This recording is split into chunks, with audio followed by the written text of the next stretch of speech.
Добро вечер, вие слушате Радио Канал 103. Ова е емисијата Данс е Макабре со своето 457 издание, кое што традиционално требаше да се одржи во последната епизода на емисијата за крајот на годината. Традиционално, веќе 10 години поред, Данс е Макабре го бира најдобриот хорор филм на годината, именуван во изданието со насловот Dance of the Dead, со тоа што во текот на емисијата подготвувам во рамките на цела година на топ листа од 50 на хорор филмови за кои што ви зборувам на долго и на широко, и таа листа од таа селекцијата се крати на 10 филмови за кои што традиционално во емисијата посветена за изборот за 10 најквалитетни филмови ја реализирам на крајот на сезоната, меѓутоа со овие тектонски поместувања кои што настанаа во рамките на програмата на ова радио се одложи, односно се пролонгира самото издание за почетокот на оваа година, што не верувам дека е на штета, со оглед на тоа што ми даде малку повеќе простор за да погледнам филмови. Меѓутоа,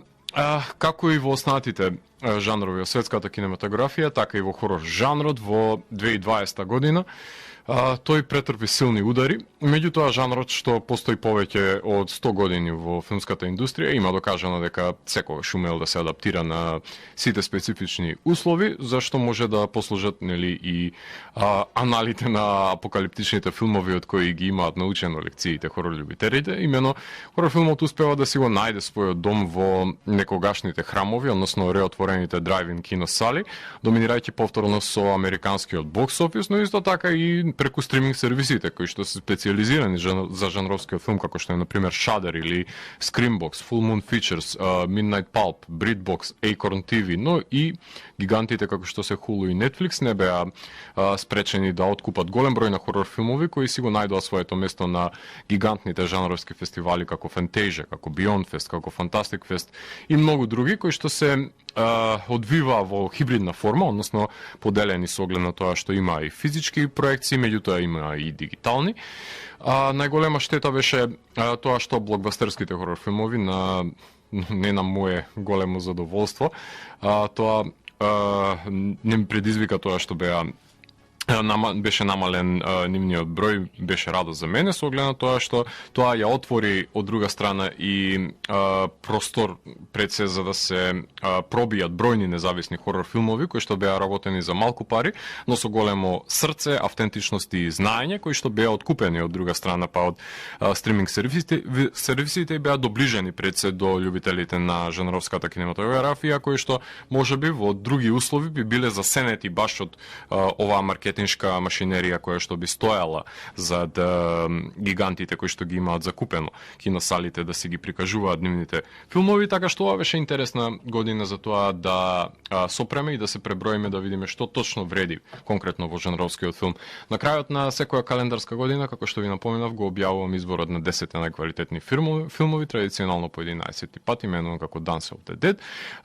издвојувајќи ги од најквалитетните 50 на 60 хорор филмови за кои што сметав дека треба да ги рецензирам во текот на годината, што и се случи, па од најдобрите ги избрав највпечатливите, кои со својата оригинална изведба ја истакнаа не само умешната жанровска легура, туку и ја потенцираа виталноста на самиот жанр, кој постојано еволуира и се менува и се надоградува. Се разбира, за тој што умее да го забележи тој прогрес. Имав можност да погледнам 292 хорор филмови, од кои што во рамките на оваа година ги составив изборот пред се на 10 најквалитетни филмови. Во рамките на ова издание на емисијата ќе слушаме музика која што беше составен дел од изборот за Данс е Макабре за најквалитетни албуми на годината. На почетокот слушаме композиции од Лустморт и од Кристофер Јанг, имено тие се наоѓаат на самиот скор на филмот во кој што се работува како композитори, односно станува збор за The Empty Man.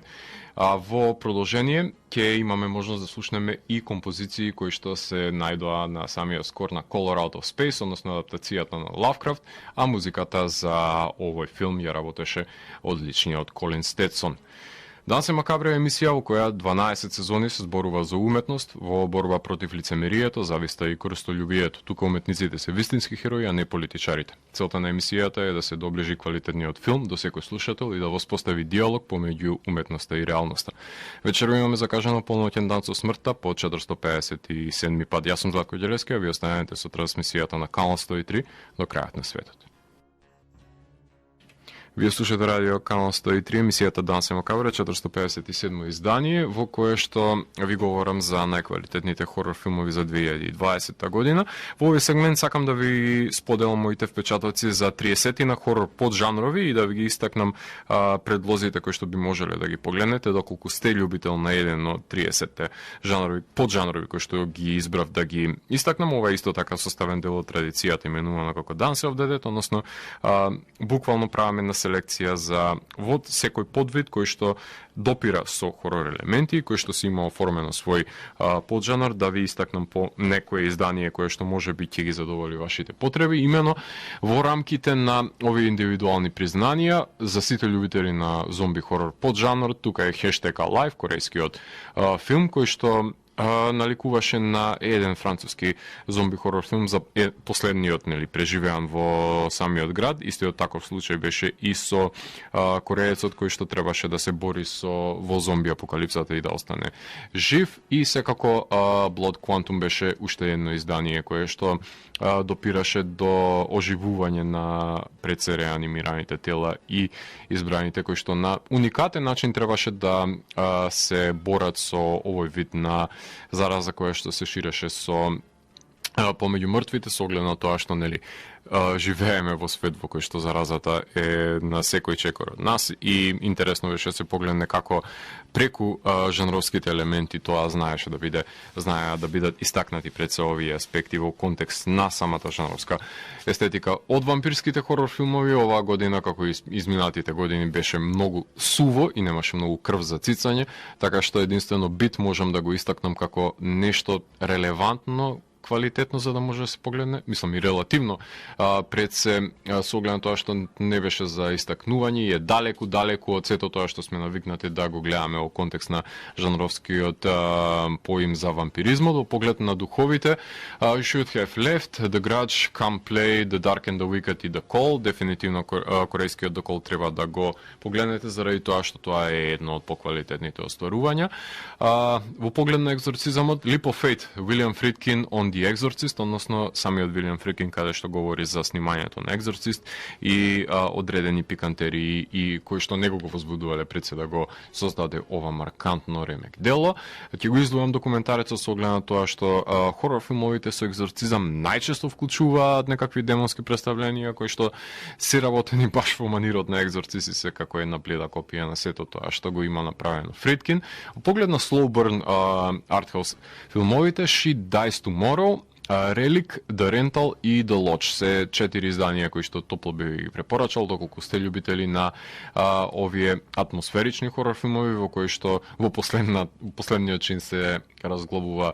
мистеријата која што се наоѓа во нив. Дефинитивно се остварувања кои што вредат да бидат забележани. Во поглед на периодичните филмови, Антебелум е едно од тие изданија кои што треба да го погледнете доколку сакате некаква си реминисценција за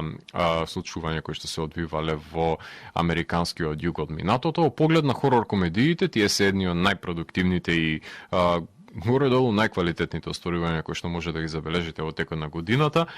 Тука се Freaky, Spontaneous, Girls with Balls, VHS, Snatched, 12-Hour Shift. Тоа се само неколку од многуте хорор комедии кои што и тоа како се квалитетни и вреда да бидат погледнати заради тоа што хуморот е смешен, а хоророт е страшен во нив и тоа е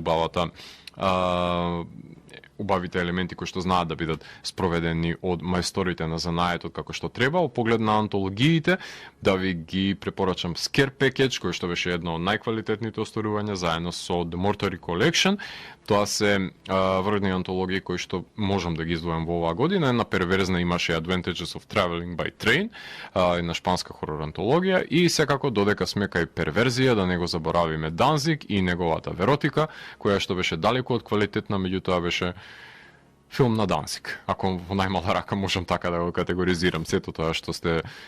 го запознали од него во контекст на музиката, можевте да го видите и олицетворено како една антологија и секако да не ја заборавиме Децембер, односно антологијата посветена на крвавиот декември со 26 филмови, слична на тоа што ABC of Dead го правеа. Поглед на слешерите, да ги истакнам Random Acts of Violence, We Summon the Darkness, No Escape, Fear Farm и Open 24 Hours, кој што беше снимен во Белград, ако не се лажам, иако беше американска продукција. Така што и слешер жанрот оваа година си имаше своји изблици, за разлика од минатите години беа насилни овие филмови и беа снимени како што сме навикнати да ги гледаме овој поджанр, конкретно во 2000-тите, во најблиското минато кое што имаме можност. Cinema Verite, односно found footage, хорор филмовите беа истакнати како Spree, Followed, Flowers, вториот дел и Fuck Your Immortality, например, во одредени сегменти имаше присуство на found footage, за разлика од славните години во кои што доминираше можеби еден Blair Witch или подоцна Paranormal Activity. Дефинитивно гледаме помалку found footage од колку што беше манијата во 2000-тите години, меѓутоа сепак екзистентни се, меѓутоа со напредокот на технологијата и тоа како знаат да бидат и самите иновативни за да бидат во чекор, нели, со достигнувањата. Една одредена категорија може да се потенцира дека е и snuff хорор поджанрот, каде што ги имаме Deerskin, Final Cut и Greenlight, еден поджанр кој што мене, например, многу ми се допаѓа, меѓутоа се помалку и помалку имаме остварување заради тоа што треба да бидат трансгресивни, треба да бидат пред се да го привлече вниманието баш со таа гадост која што ја поседува убиствата пред камера, меѓутоа сепак треба да бидат изведени на некакво си на вровен и на мајсторски начин за да бидат на рамнишне на тоа што треба да представува хорор жанрот. Поглед на хорор документарците, да ги потенцирам In Search of Darkness, 4-часовниот документарец за чешлање буквално на квалитетите од хорор филмовите од минатото. Fulci for Fake за италијанскиот мајстор на жанровскиот филм Лучио Фулчи, потоа Scream Queens, извинувам, My Nightmare on Elm Street и Blood and Flesh, The Real Life and Ghastly Death of Al Adamson беа две интересни и интригантни остварувања, како што веќе споменатото Leap of Faith и Direct to Video, Straight to Video Horror of the 90s, едно навраќање на VHS касетите и хоророт од 90-тите. Од вонземјанските филмови, да ги напоменам само Starlight, Спутник, рускиот хорор филм, Underwater имаше вонземјански елементи, како и Skylines, продолжението на Skyline трилогијата. Научно-фантастичниот хорор филм имаше прекрасни изблици во филмовите Possessor, The Invisible Man, Aniara, Vivarium, The West of Night, Lifelike, Minor Premise и рускиот Спутник. Во контекст на врколаците добивме еден знаменит филм, The Wolf of Snow Hollow, една прекрасна врколачка комедија. Потоа во контекст на блокбастерите, со оглед на тоа што беше скратена годината, Underwater и The Invisible Man ја започна годината, меѓутоа потоа се случи корона и ковид пандемијата и се затворија големите киносали, така што блокбастерите не можеа да се емитуваат таму, завршија на VOD и го нема тој удел кој што требаше да го имаат и го зацрта. Голем дел од нив како Antlers и Quiet Place 2 беа поместени за наредната година. Поглед на ремейковите и продолжувањата, The Craft Legacy се случи оваа година, The Grudge имаше своја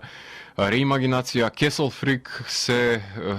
направи некаков ремейк кој се сними во Албанија, The Babysitter 2 си доби свое продолжение, Deep Blue Sea 3 имаше, Blackwater The Abyss имаше продолжение, ниту еден од овие не е знаменит, меѓутоа ги евидентираме дека постојат. Поглед на категоризацијата на именување на тешки забеготини или what the fuck филмови го имате Bad Boy, Dead Dicks, Advantages of Traveling by Train, Fingers, Survival Skill и Come to Daddy. Запишете ги овие имиња доколку сте љубители на овие абстрактни, бизарни хорор филмови, дефинитивно треба да ги погледнете веќе споменатите. Во поглед на Coming of Age хорор филмовите, Spontaneous веќе го напоменувам и голем број на хорор комедии кои што инволвираат адолесценти се составен дел сепак од оваа категоризација. Технохоророт, односно технолошките хорор филмови кои што беа присутни, филмови со апликации убиствени како Countdown, потоа 47 Hours to Live и Don't Click беа доминантни во контекст на овој поджанр. Дури и се разви еден поджанр, еден субжанр кај што беше Host филмот, односно Zoom хорор, кој што претходно беше од тие рамки се снимија неколку филмови кои што беа во тој облик на Skype хорори. Оваа година Zoom беше доминантен и хорор филмот Host е олицетворение на овој поджанр. Се надевам дека нема да има потреба овој поджанр да екзистира повеќе. Анималистичките хорор филмови како Deep Blue Sea 3 и Blackwater Abyss веќе ви ги напоменав, со монструмите од подводните пространства, како и самиот Underwater. Серијски убици имаше во Serial Guide to Live, во Eve и во Random Acts of Violence, а во поглед на најгрозоморните убиства, нив може да забележите во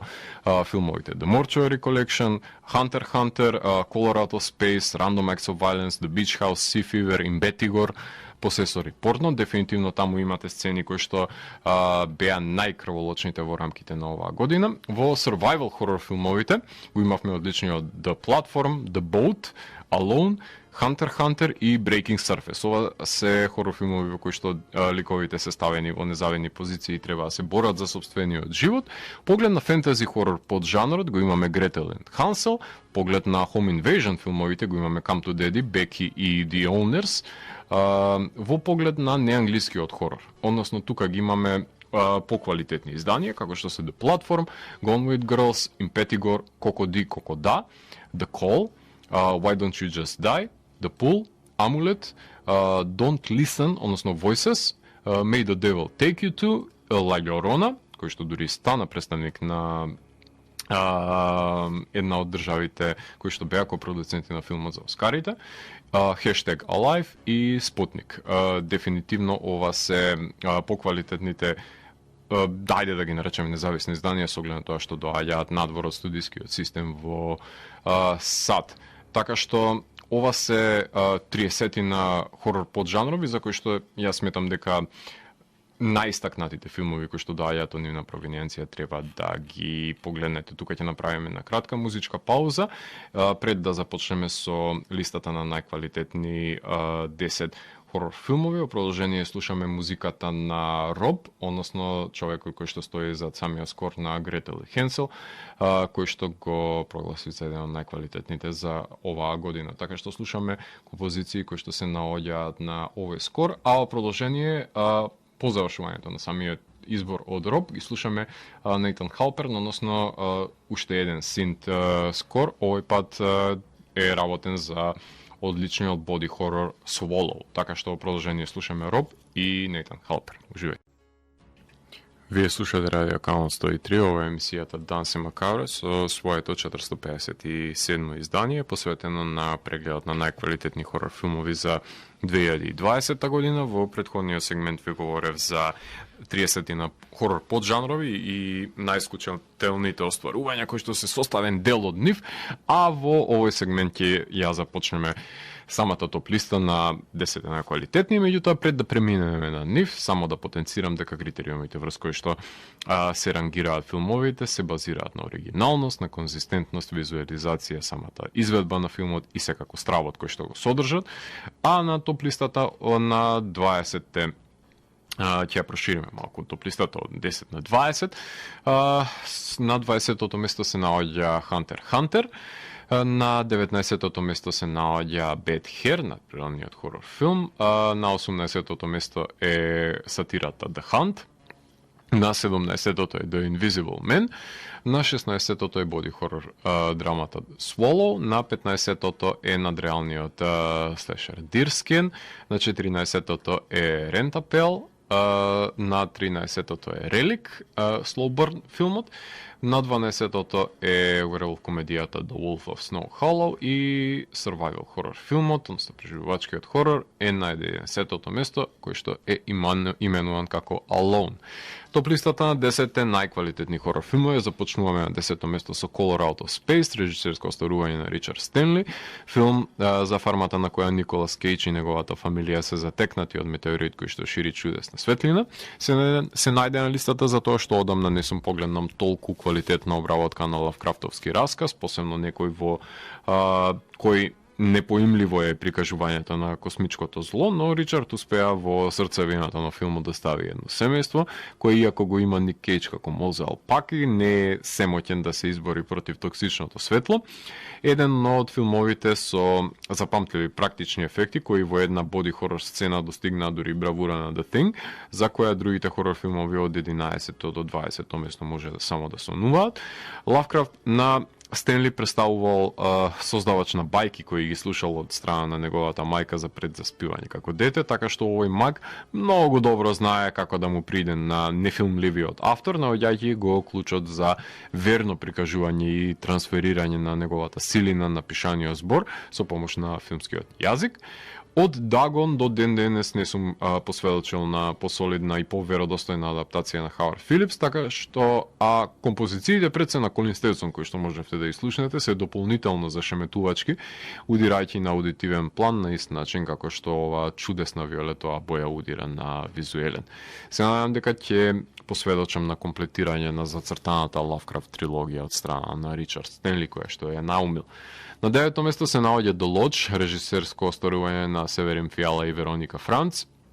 Филм за една маќа која што останува во колибата заедно со децата од идниот сопруг, но во колибата тајните оживуваат. Се најде на листата за тоа што авторите имаат веќе воспоставено свој авторски белег, иако имаат малку остварување за себе, умеат во овој slow burn хорор поджанр да напластат слоеви на значење со кои се прикриваат грозните вистини, кои нема да може да останат вечно премолчени. Тие го акцентираат формализмот на нивниот стилски израз и со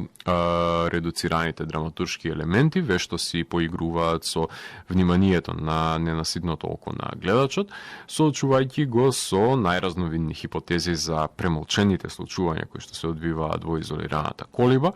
Маќејата и двете деца се шаховски фигури со кои што си поигруваат авторите и во Good Night Mommy, меѓутоа многу повешто во тој филм, иако и тука успеваат да го запрепастат гледачот затоа што се истакнуваат како добри познавачи на жанровската кинематографија. 9-то место е The Lodge. На 8-то место е The Beach House на Джефри А. Браун, филм во кој што пара оди во куќа покрај плажата, кај што се посетени од мистериозни гости и една инфекција која што доаѓа од морето. Ако на листата се најде една адаптација на Лавкрафт, тогаш мора да се најде еден лавкрафтовски филм кој е повисоко рангиран затоа што успева да го присвои пред се концептот на монструмите од далечното непознато, односно од сферата на космичкиот страв и да ги имплементира на еден изолационен хорор пред се, ситуиран во една колиба покрај самата плажа, од многуте хорор филмови кои што го користат изговорот да бидат снимени со камерна екипа во изолирана куќарка. Овој филм сметам дека на најавтентичен начин ја оправда позиционираноста на локацијата на снимање, со тоа што црната магла ги оживеа монструмите од длабочината, кои си поигруваат пред се со поимањето и на свеста на самите ликови, што се пред се силните тропи кои што ги поседува Лавкрафт, меѓутоа употребата на телесниот хорор, влечкањето на конкретно пијавиците од самата нога на еден од ликовите, како и сослушувањето на инсмутовските повици, беа својствено применети од авторите на овој филм, кои демонстрираат дека не е потребно да се адаптира дело на Лавкрафт за да се направи лавкрафтовски филм. Само треба ликовите да се најдат на погрешното место во вистинското време. На 7-то место се наоѓа Фрики на Кристофер Ландон, филм за тинеџерка која ќе го замени телото со серијски убиец, има 24 часа да се врати назад во својата кожа. Под жанрот на хорор комедијата е еден од најквалитетните амалгами кои вродуваат секоја година со сјајни представници во оваа хибридна жанровска кованица, кои па се смешни кога се комични и страшни кога се крвави. Фрики, односно Freaky Friday the 13th, како што гласеше работниот наслов, не само што поседува урнебесна комедија на телесната замена на душите, не само што Винс Вон прекрасно одглуми тинеџерка, кога беа хорор елементите во прашање, благодарение на великанот на специјалните ефекти Тони Гарднер, овој филм може да се мери со најзначајните слешер остварувања, затоа што уште од самите почетни сцени можеме да забележиме како убиецот распарчува и боде млади тела, како Джейсон Борхес да му е прв братучет. Иако се појави доцна во годината, тоа не значеше дека може да биде занемарена неговата фуриозност, представувајќи сето тоа што продолжението, например, на Бейбиситер не беше, а требаше да биде. И премисата е наивна, но сите зачини се внимателно избрани да го насмеонат и да го уплашат секој гледач кој што пред се има смисла за хумор, која недостасуваше, например, од филмот Бекина, ако го земеме како еден од тие маркантни слешери кои што можеме да изобележиме оваа година, но Фрики беше едно убаво навраќање на тинеџерскиот слешер жанр од 90-тите години, како што јас лично сакав да погледнам. И на 6-то место се наоѓа Random Acts of Violence, режисерско остварување на Джей Барушел, во кој автори на стрип за серијски убиец се прогонети од страна на серијски убиец, додека бараат инспирација за завршување на стрип серијалот, доколку се одземе комичниот аспект на една хорор комедија и се препушти на слешерските прерогативи, кои се проследени во едно телесно масакрирање, кое е сработено на рамниште на застрашувачката сцена која што веќе ви ја напоменав од Color of the Space. Тогаш ќе го добиете овој слешер кој ја применува пред се визуализацијата и колоритот од стрип форматот, благодарение на одличниот кинематографер Карим Хусейн, прикажувањето на немилосрдното убивање без нагласување на музиката, туку со соголените ефекти на доштот бодежи врз човечкото тело на жртвата, кој издвојува пред се ова дело од другите, кое ќе остане запаметливо и поради поставувањето на едно од најзаобиколените прашања во поглед на хорор жанрот, односно дали авторот со глорификацијата на насилството презема одговорност доколку некој серијски убиец реши да го преслика делото во реалноста, како и прашањето зошто сите ги слават серијските убици, а никој не се ни сеќава на имињата на нивните жртви, што говори за извитопереноста на вредностите во сензационалистичките општества. Опасен слешер кој е крвав, насилен, социокритичен и пред се убав за гледање за љубителите на хорор жанрот. Тука ќе направиме една кратка музичка пауза, имено во продолжение на емисијата ќе слушнеме композиции од Бер Мекрири, кој што ги направи за неговиот Fantasy Island и за Фрики, кој што веќе оговорев во овој сегмент, и секако ќе слушнеме композиции од Посесор, односно музиката која што ја правеше Джим Вилиамс. Потоа се враќам во етер да ви говорам за 5 најквалитетни хорор филмови кои што имав можност да ја погледнам во 2020 година. Уживајте. Вие слушате Радио Канал 103, ова е емисијата Дансе Макабре со своето 457 издание, именувано како Dance of the Dead, односно избор за најквалитетните хорор филмови кои што има можност да ги погледнам во рамките на минатата година. Имено со изборот на топ 10 филмовите кои што ги избрав како најквалитетни остварувања, застанавме до 5-та позиција, каде што се наоѓа Spontaneous на Брайан Дуфилд. Стана збор за тинеџерска љубовна приказна во училиште во кое спонтано започнуваат да експлодираат главите на учениците. Како што ви говорев во претходниот блок, хорор комедиите секогаш биле застапени во одбројувањата на најквалитетните хорор филмови на годината, а Spontaneous е толку високо рангиран затоа што представува одлична мешавина на хорор жанрот со романтичната комедија, две екстреми кои се како зејтин и вода, потребна е огромна мајсторија за да се синтетизираат во успешна комбинаторика, со тоа што овој филм е збогатен со младешки диалог кој е актуелен и не ја навредува интелигенцијата на денешниот гледач, создава љубовна релација помеѓу протагонистите која е издржана на ниво или на ромком филмовите, меѓутоа спонтаното скенерско експлодирање на главите создава една абсурдна ситуација во која се применува хичкоковска тензија со која секој лик може да биде следниот чија што глава самоволно ќе биде ерупција на крв. Не е исклучен забавниот фактор надвор од дрвенката, кој докаже дека не мора филмот да биде малоумен, како што тако беше случајот со Warm Bodies, за да биде ефикасно помешувањето на жанровските екстреми за љубовта и смртта, ерос и танатос, кога ликовите не се повеќе карикатури на себе си, туку човеколики битија со емоционални состојби, надежи и копнежи, кои и во секој миг може да завршат како крвава декорација на белиот зид кој што се наоѓа зад нив, така што на пето место го имаме Spontaneous, а на четврто е Спри на Юджин Котляренко, филм за влогер кој сака да стане вирален, да стане YouTube сензација, а за тоа да го постигне, започнува да убива. Време е за еден фан футеж да се најде на високите места на изборот на хорор на годината, а овој Sundance Hit има добра причина зашто се наоѓа на ова место, бидејќи најпрви на најдобар можен начин ја осликува нарцисоидната и егоцентрична младина која самобендисано и опортунистички се обидува да стекне популарност со стримањето на беззначајните влогови на социјалните медиуми, сметајќи дека со неталентираноста може да станат популарни звезди, кои ќе се вивнат во стратосферата, а во колективното несвесно ќе бидат запамтени само како масовни убици кои немале попаметна работа во животот, па решиле да убиваат невини жртви само затоа што им се може. Сега, додека сме кај убиствата, тие добиваат снафовска димензија и секој што ќе ми ја сервира главата на Миша Бартон на послужавник добива екстра поени кај мене. Прекрасна слика и прилика на апатичната младина и незината потреба за инстант слава, која што одлично ја доловува смелото момче од Stranger Things со неговата маниакална изведба и баш поради тоа Спри се најде на четвртото место. На трето место имаме уште еден урнебесен филм, односно стана збор за Why Don't You Just Die, режисерско остварување на Кирил Соколов.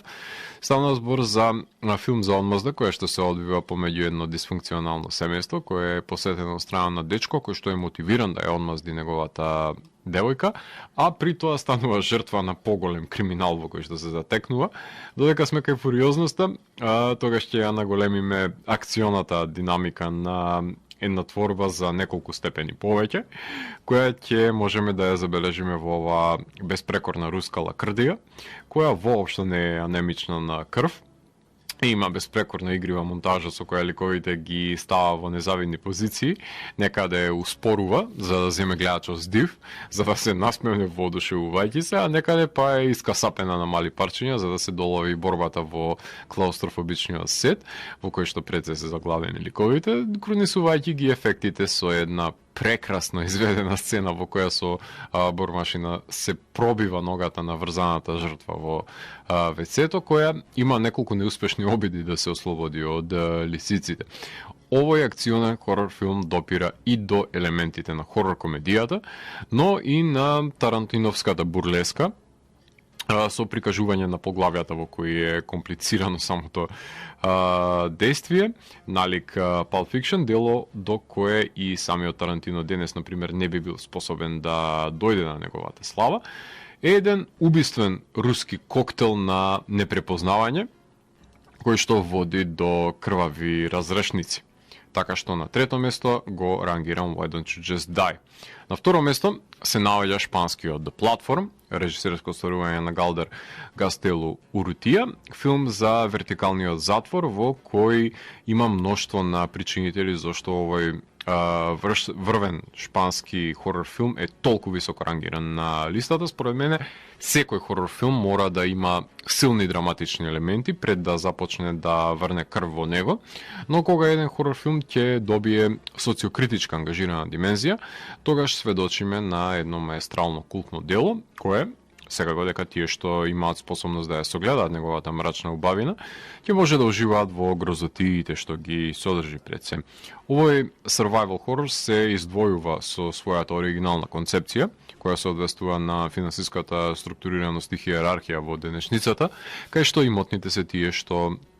први загризуваат во сочната храна, а за ниските слоеви остануваат само трошките. Меѓутоа животот е тркало, како што викаше мајка ми, еден ден ќе се најдат и тие што се на дното да бидат ставени на милост и немилост на тие што биле под нив, а сега ја имаат моќта да бидат на превласт. Доколку не би биле толку алчни, би имало за сите, но доколку се краде, само затоа што се може, ќе постои овој дисбаланс во природата и општеството, кој е само интензивиран и доведен до екстремите на канибализмот, што е својство на добро промислените маркантни филмови на францускиот екстремизам, на пример, без наивниот крај кој што го поседува The Platform, се разбира. Значи, на второ место го имаме шпанскиот прекрасен филм The Platform, што е едно маркантно хорор стварување кое што имавме можност да погледнеме оваа година. А за најквалитетен хорор филм сметам дека треба да се напомене Посесор, и по Кроненберг, јас како што напоменувам. Може би сум редундантен со мојот избор за хорор филм на годината, кој што се поклопува со изборот на филм на годината на мојата емисија Видеологија на YouTube, но имам оправдување зашто се дрзнам да го ставам на пиедесталот овој научно-фантастичен хорор филм, кој за разлика од неговиот претходен култниот Антивайрал, кој верувам дека неуките гледачи на жанровските филмови не ни можеа да ги разберат обседнатостите со вирусите на славните и потребата да се поседуваат во сопственото тело. Овој пат Брендон ја упрости содржината за да ја истакне пред се формата, односно создаде симплифицирана премиса за платената убийка, која толку многу е десенситивизирана на работните задолженија за убивање на ликови, што заборавила на хуманата димензија, имајќи ја Гебелсовата обрана дека само следи наредби од врвот, таа станува натрапник на туѓите тела, која не се ни чувствува добре дојдено во сопственото. И уште еднаш ќе го напоменам виртуозот кинематограферот Карим Хусейн, кој со помош на проектираните бои и прикази во камерата успева да го телотвори иманентниот свет во кој што талка убийката во туѓите тела. Меѓутоа, самите убиства се крволочни, какви што треба да бидат, не само поради тоа што треба, туку тие и мораат да бидат. Уште еднаш повторувам, мораат да бидат специјалните ефекти во еден филм ставени во преден план, затоа што ниту еден значителен хорор филм нема кликаница по кој што ќе се памети или пак е субопарен атмосферичен филм кој го труе гледачот со неинвентивен слоубрн од 90 минути за последните 5 минути да се искупи. Не, драги мои, хорор филмот треба да биде суров, безкомпромисен и насилен, да ги помести границите на комфорт зоната на гледачот, да погледне во амбисот и да му долови пред се мрачните домени на човекот, кои другите жанрови се плашат да ги помислат, а не па да ги допрат, затоа што хорор филмот сече подлабоко од другите жанрови, а Посесор е доказ за таа острина на сечилото кое што го поседува самиот жанр. Антивайрал ќе биде модерниот Шиверс, а верувам дека Посесор ќе стане пандан на Скенерс.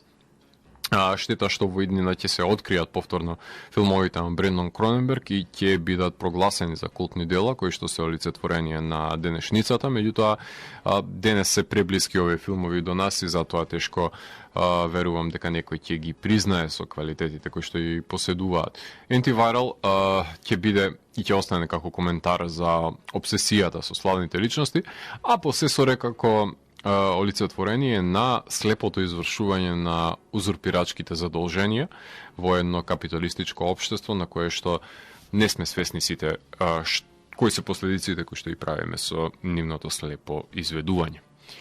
Напоменувам, 10-то место Color Out of Space, 9-то The Lodge, 8-то The Beach House, 7-то Freaky, 6-то Random Acts of Violence, 5-то Spontaneous, 4-то Spree, 3-то Why Don't You Just Die, второ The Platform и најквалитетен хорор филм за оваа година го прогласувам филмот Посесор. Немав можност да говорам за емисијата која што беше целодневната емисија на Канал 103 посветена на албумот на годината, иако ги поднесов моите фаворити за 10 најквалитетни албуми според Дансе Макабре и според ТВ 103, двете емисии кои што ги водам на ова радио, меѓутоа последните 10 минути ќе искористам од оваа емисија за да ги потенцирам и да ги елаборирам албумите кои што ги избрав да бидат најреминесцентни за 2020 година. Имено се одлучив и оваа година да направам избор на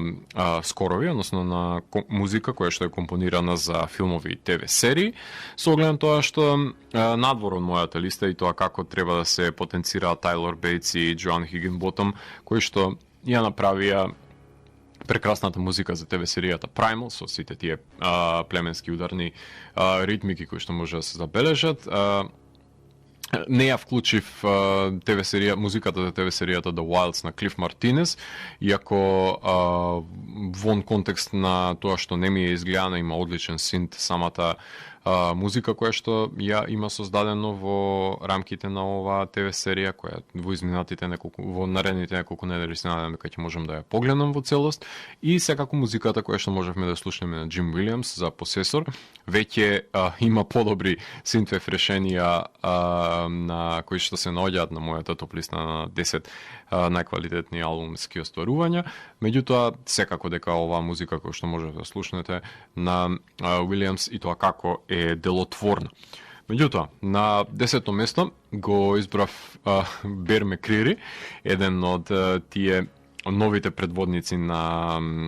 пред се модерната квалитетна класична музика, која што е ангажиран за голем број на филмски остварувања и ТВ серии за кои што ја прави музиката. Се истакна во Snowpiercer минатата година во ТВ сериите, меѓутоа имаше и неколку филмови за кои што ја правеше музиката. Фрики е еден од нив кој што можете да слушнете, а на 10-то место се наоѓа Fantasy Island, музиката која што ја издвоив баш поради таа племенска ритмика и дуачките инструменти кои што ги напоменува Бер Мекрири, прави еден пулсирачки скор кој што и тоа како треба да се земе предвид кога се создава ваква музика за да ја подигне тензијата на овај одвратен филм, кој што дефинитивно не ја заслужува оваа музика да ја има како своја позадина и двигател на засилување на тоа действие кое што е повеќе од предвидливо и уште неш потенцира мочајно. Меѓутоа, на страна самиот филм и неговиот изглед, кој што очигледно функционираше за Blumhouse, со оглед на тоа што може да го прошира дури и во нашата држава да се прикажува во киносалите, дефинитивно не ја заслужува ова агресивна музика која што композиторот металец Бер Мекрири знае да ја создаде во неговото дело, така што на 10-то место имаме Fantasy Island. На 9-то место ги имаме Филип Глас и Пол Леонард Морган, кои што ја работат музиката за Tales from the Loop, кои што демонстрираат дека мелодијата се уште не е мртва во рамките на модерната класична музика, именно таа е доминантна и препознатлива во насловната тема за оваа серија, која што само неколку ноти кои ќе слушнете веќе знаете дека станува збор за елегичната и носталгична Tales from the Loop. Одлична серија, прекрасна серија во која што и Филип Глас и Фил Леонард Морган создаваат неколку варијации на основната тема, но и огромен број на други композиции кои што ги потекнуваат овие емоционални состојби во кои што се заглавени ликовите на оваа серија. На 8-о место се наоѓа Лудвиг Горансон, уште еден долгокос композитор, односно тоа е човекот кој што ја работи музиката за Тенет, кој што уште еднаш музика многу поквалитетна од самиот филм, интензивна оркестрација во комбинација со електроника, која што уште од првиот кадар на филмот може да ја забележиме со штимањето на инструментите на самиот оркестар. Така што пулсирачки скор кој дефинитивно го задржува вниманието на вашите уши, за разлика тоа што Нолан не е способен да го задржи вниманието на вашите очи и мозок. На 7-мо место се наоѓа Cavern on the Antimatter на музиката која што ја работат за филмот In Fabric на Питер Стрикланд, едно бизарно авангардно остварување, кое што музика која е гоблиновска, доста реминесцентна за джиало под жанрот, еден огромен скоро, речиси двочасовно време траење, работен од поранешни членови на Stereolab, така што Cavern of Antimatter и тоа како е топла препорака за сите љубители на музиката на Гоблин, на Клаудио Симонети и останатите Фабрицио Фризи и останатите италијански мајстори на джиало сам скор композициите. На 6-то место веќе слушнавме неколку композиции од него, Колин Стетсон со музиката за Color Out of Space, една понуди вонземска музичка алхемија на која што може да подзавидат другите композитори. Човекот кој што минатата година, се извинувам, пред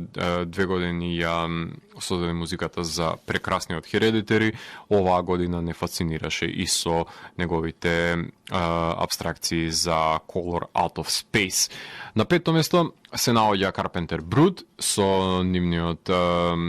нивните композиции за филмот Blood Machines, еден ретровейв ретро-вейв бенд, односно артист кој што е еден од најзначајните во својот поджанр, кој буквално филмот на кој што ја прави музиката послужи како видео спот за самиот албум, заради тоа што е далеку од некаква си значителна визуелна, естетизација која што се потпира на драматуршки елементи, едноставно тоа е визуелно богатство за очите и ништо повеќе од тоа, што соодветствува за овој магнат на ретро-вейв звукот, така што послужи како екстензивен 45 минутен видеозапис за Carpenter Brut, кој што е уживање за сече и уво.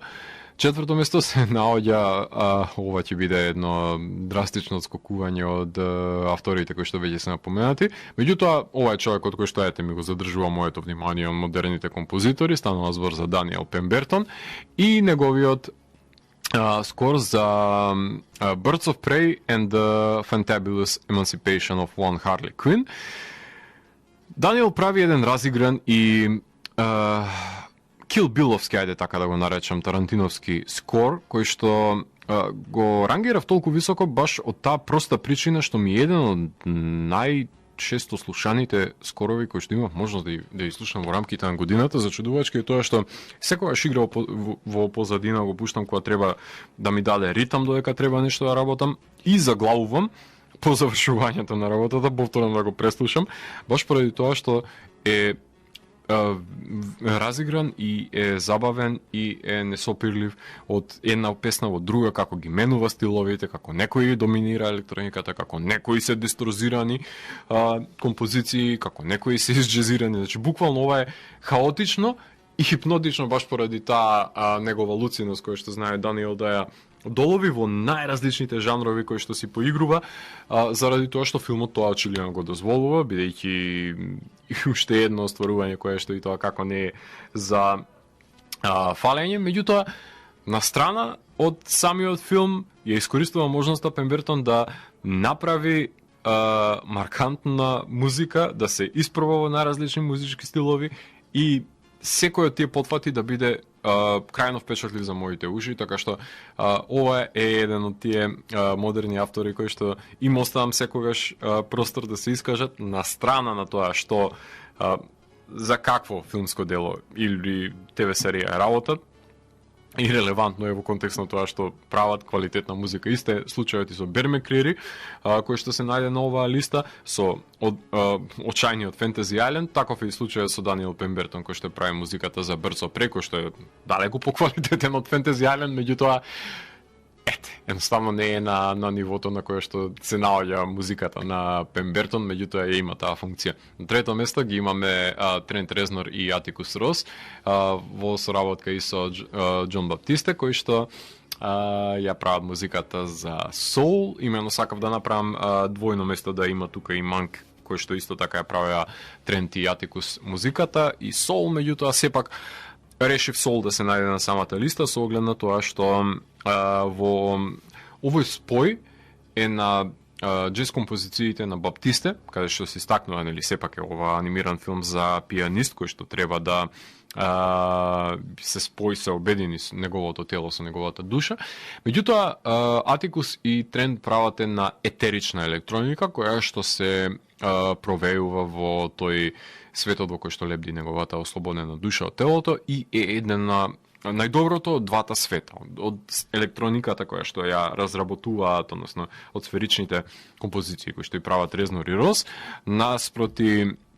одличните композиции на пијано за кои што ги работи Джезер Баптисте, така што ова е еден прекрасен амалгам кој што функционира за двата света кои што треба да се доловат, земниот и оностраниот. Така што музиката е крајно соодветна и неразделен дел од самиот филм. А на второ место се наоѓа еден од најмрачните скорови кои што ги можев да слушам во рамките на оваа година, односно Лустморт во соработка со Кристофер Јанг, музиката за The Empty Man, кој што започнува со композициите на кралот на Dark Ambient, со пеење на грло и со шепот, односно Лустморт, и продолжува со композициите на авторот на музиката за Hellraiser, кој што е не е помалку мрачен од него и не е помалку етеричен од него, така што само ја разгранува и ја продолжува неговата оркестрација, која што знае да биде морбидна и макабра само по себе. Меѓутоа, последните две оркестрации на овој албум се награда за најтрпеливите кои што ќе го издржат ова прекрасно мрачно издание кое што ни го понудија за The Empty Man, кој што да, воопшто не е впечатливо издание и е едно од хорор остварувањата кои што можеби датираат како да се правени во раните 2000-ти, меѓутоа сепак ја содржат таа нишка на реанимирање на души од другата страна и запоседнување на човечки тела, која што, уште еднаш потенцирам музиката, е премрачна за самата тематика која што ја содржи овој филм. И секако, според мене, најквалитетниот скор за оваа година го имаше Роб со неговите композиции кои што се наоѓаат на самиот скор за Гретел и Хансел, едно синтвейв мајсторство кое што го откако го преслушав неколку пати, кога гледав филмот, буквално ме внесе во мрачната бајка и беше еден конститутивен елемент без кој што дефинитивно не би функционирал филмот, без разлика на тоа што Осгод Перкинс има прекрасна визуализација која што внесува во овој свет. Дефинитивно потребно беше поигрувањето на Роб со неговите синтесайзери за да се даде уште повеќе од нужниот слој на звучна естетизација која што му е потребен на самиот филм за да ги потенцира квалитетите и да го вознесе гледачот во ова несвојствено адаптирање на самата бајка која што синот на Ентони Перкинс, Осгод Перкинс, и тоа како ознае како да го реализира на визуелен план и да остави впечатливи широки планови во кои што Ивица и Марица се жртви на лошите вештерки, меѓутоа на еден невообичаен начин. Роб дефинитивно од првото преслушување до последното преслушување на овој албум ме торпедира во визуелниот свет. Буквално филмот можам да го гледам додека ми се проектира во внатрешност на главата додека го слушам самиот скор, така што ако тоа не е најдобар показател зашто албумот треба да биде на прво место, не знам што би било друго како критериум кој што ги надминува сите други, бидејќи Роб е еден од тие автори кои што многу добро знае да избере на што точно како да прииде за да се даде една дополнителна димензија на веќе постоечката визуелна естетика кој што сите филмови на кои што ја работи музиката, дали е Revenge, дали е Maniac, едноставно имаат силна, најчесто и силена и насилна точка, затоа што допираат од францускиот екстремизам. Сепак, без неговата музика не би се доловила хуманата димензија која што длабоко се крие во самите дела и е иземена на прв поглед, меѓутоа тој знае да е долови благодарение на неговиот синтвейв и ретровейв кој што го негува во создавањето на неговите композиции. Така што Гретел Хенсел и Роб е според мене најквалитетниот скор кој што имав можност да го преслушам за минатата година и по која што ќе паметам 2020. Така што ова беше 457-миот гримуар на Дансе Макабре, кој што го враќам на полицата кај останатите изданија кои кријат тајните на универзумот. За крајот на емисијата слушнеме како што започнавме, така и да завршиме, овој пат славно, со тоа што ќе и преслушаме тие две фамозни композиции кои што Кристофер Јанг ги создаде, тие позитивни оркестрации кои што може да се забележи некако светло на последниот тунел од сите тие мрачни тунели кои што треба да ги поминете низ албумот за The Empty Man, така што слушаме Кристофер Јанг со двете композиции Where Santas is Served и In a Prison Built Out of Lies, две композиции кои што се затвора и The Empty Man, како што јас го затворам ова издание на Дансе Макабре и до наредното издание на Дансе Макабре. Гледајте хорор филмови и плашете се. Чао, чао.